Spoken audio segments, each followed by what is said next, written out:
No tópico Sensação e Atenção, do livro intitulado Leitura Sem Palavras, a autora Lucrécia D'Alessio chama a atenção para a necessidade de tornar heterogêneos os ambientes através de uma operação da mente capaz de provocar um valor, um predicado, um juízo que atrai a nossa atenção para fragmentos espaciais específicos e os impõe à nossa percepção, ou seja, que projete uma imagem valorativa desses fragmentos, a fim de que possam valer pelo ambiente como um todo e atuem como um prolongamento, um índice dele.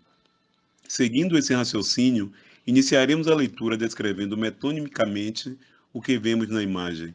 Ao centro, o ex-secretário nacional da Cultura, Roberto Alvim, um homem branco, sentado em uma cadeira executiva, trajando terno e gravata, com um olhar firme e direto para a câmera, quase sem piscar, como se quisesse causar um efeito olho no olho para o telespectador. Punho esquerdo cerrado sobre a mesa, sinalizando um gesto imperativo. Quase não gesticula durante a sua fala, como se tentasse dissimular uma retórica. Com relação ao ambiente, um cenário simples de mesa e parede de madeira. Acima da cabeça de Alvim, o quadro do presidente Bolsonaro como a representação de um grande líder.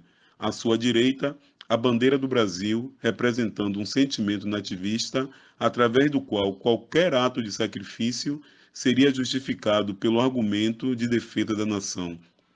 À sua esquerda, uma cruz de madeira que se assemelha à das missões jesuíticas ou a cruz de Caravacas, na qual acredita-se conter pedaços do madeiro onde Cristo foi crucificado. Como pano de fundo, o som da ópera de Lohengrin, composta por Richard Wagner, um antissemita no qual Hitler se inspirou para pôr em prática os seus ideais nazistas. Analisando a segunda imagem, a linguagem ideológica utilizada nos condiciona a interpretações. Quando olhamos os signos presentes nas fotos de Alvin e Joseph, repassa ao telespectador a sua intenção codificada dos signos que o representa. Na imagem 1, o secretário de Cultura como representante público, e na imagem 2, um dos representantes do governo de Hitler. Os signos presentes, tão bem representados, nos leva a entender que ambos são ideologicamente intencionais.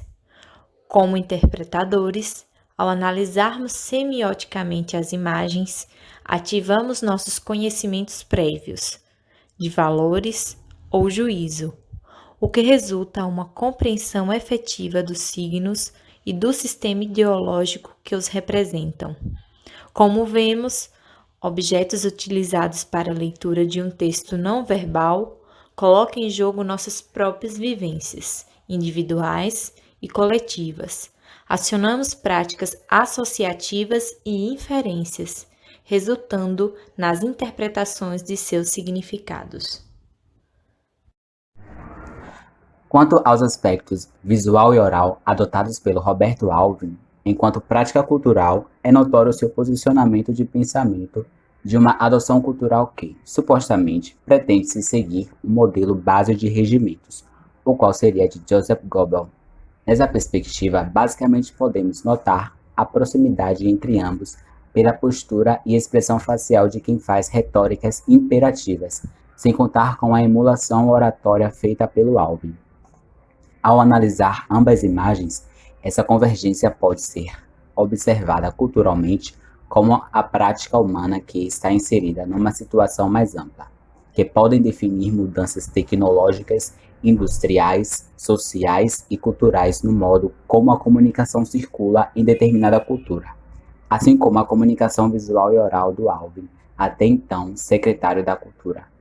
Com essas análises e evidências, podemos supor como, provavelmente, o setor de cultura brasileira poderia caminhar a partir do modelo que se espelhara, considerando o que Lucrécia, em Comunicação enquanto Prática Cultural, aponta.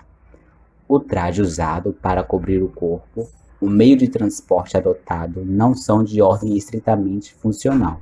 Ao contrário, dizem sem palavras, nossas preferências explicitam nossos gostos. Escolher cores, modelos, tecidos, marcas, significa expectativas socioeconômicas, mas, sobretudo, revela o que queremos. Essa relação que fazemos a partir das imagens perpassa pela terceira idade.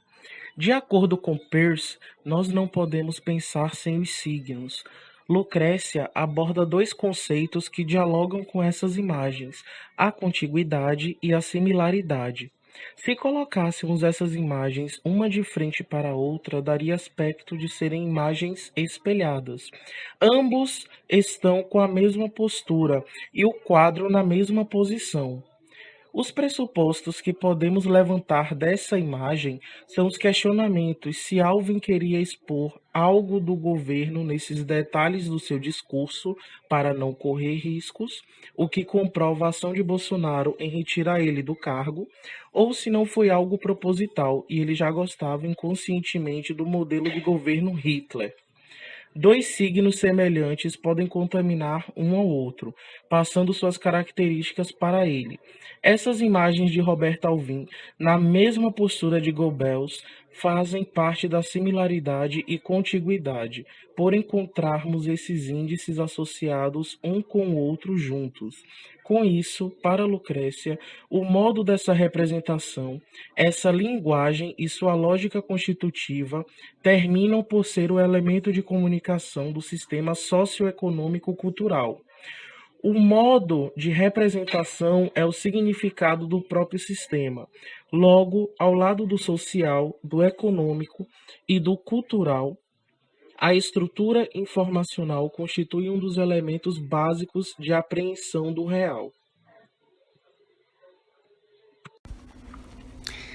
Se entendemos a semiótica enquanto campo expandido que nos permite impulsionamentos teóricos correlacionais, incluindo o texto não verbal como experiência de linguagem, como aponta a filósofa Lucrécia D'Alessio Ferrara, percebemos a partir dessas duas imagens signos alinhados pelo viés consciente de Alvin ao constituir seu aspecto sob influência de Goebbels.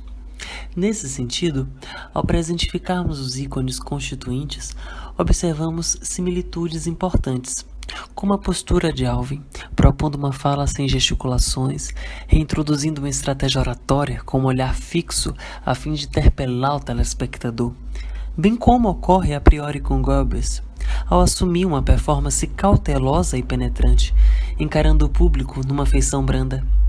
Seguindo o componente, a vestimenta exerce forte influência ao denotar uma neutralidade, assertividade formal, como os nazistas propunham historicamente. Nos ambientes, é possível observar no topo as imagens do grande líder, indicando a posição que o chefe do Estado exerce sobre os indivíduos, propondo também idolatria, pois há uma concentração de posição e bens sociais. Na composição da mesa, simplicidade e despojada para superar qualquer luxo. Objetos sucintos como papéis e planilha para introjetar uma concepção de sabedoria e produção assertiva sobre o que se é considerado coerente, verdade. A neutralidade aparece novamente quando analisamos o fundo do enquadramento, uma parede sucinta e cordial, projetando a honra, compromisso com a imparcialidade e amor à nação, principalmente quando a bandeira do Brasil aparece e destaca-se no centro, justificando a defesa do Estado acima de qualquer coisa, assim como o governo Hitler.